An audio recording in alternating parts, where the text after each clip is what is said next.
2018 seat Ibiza. From a model that has lived in the shadow of its classmates, to quite possibly the best car in its class, the Ibiza has undergone a metamorphosis.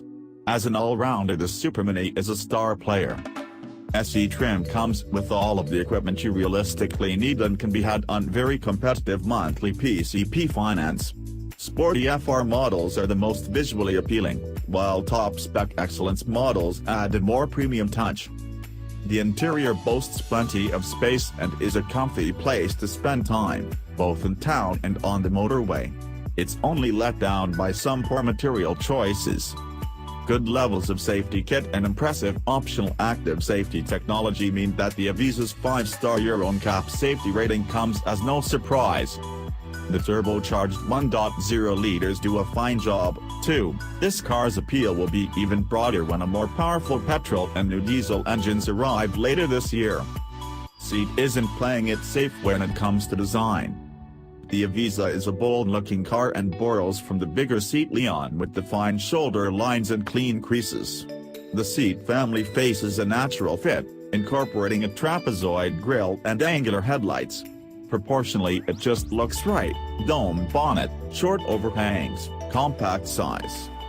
Entry-level S-trim cars pull off the dynamic design, too, although they do look a bit sorry for themselves in other departments, the 15-inch plastic wheel covers being a particularly low point. SE strikes a good balance with alloy wheels, LED taillights and a dash of chrome rescuing it from the poverty look. In FR spec the seat looks particularly sharp. 17-inch alloy wheels replace 15s and twin exhaust pipes are neatly displayed. Distinctive LED daytime running lights can be found on all cars except for the entry-level S-trim. Excellence is the top dog in the Ibiza lineup when it comes to plushness. It looks more reserved than FR cars with less flashy alloy wheels, but added chrome gives it a more aesthetically grown-up appeal.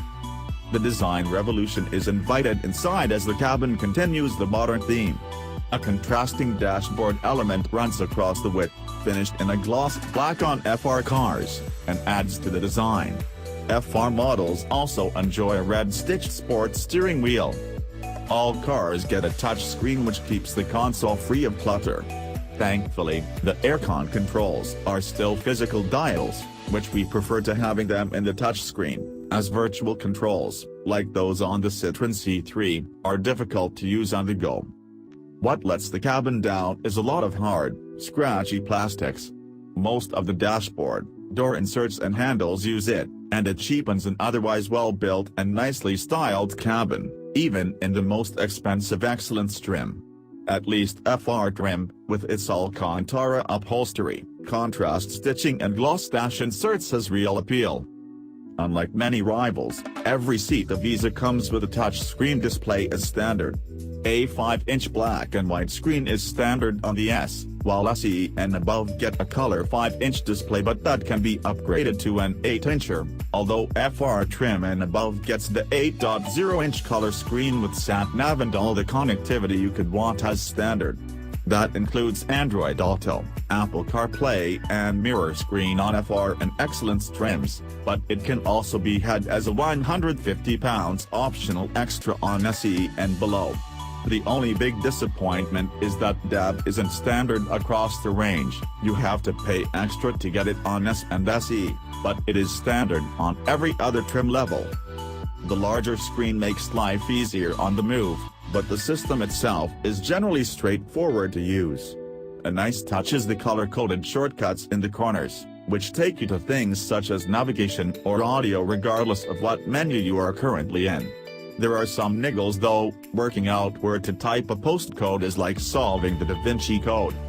The majority of engines for the Ibiza are derivatives of a 1.0 liter. Arriving in the not-too-distant future will be a 148 bhp 1.5-liter warm hatch fodder for those who would rather a diesel. They are coming soon in the form of a 79 bhp and 94 bhp 1.6-liter. The 1.0 MPI unit serves up 74 bhp, which is fun if the car is going to spend most of its life around town.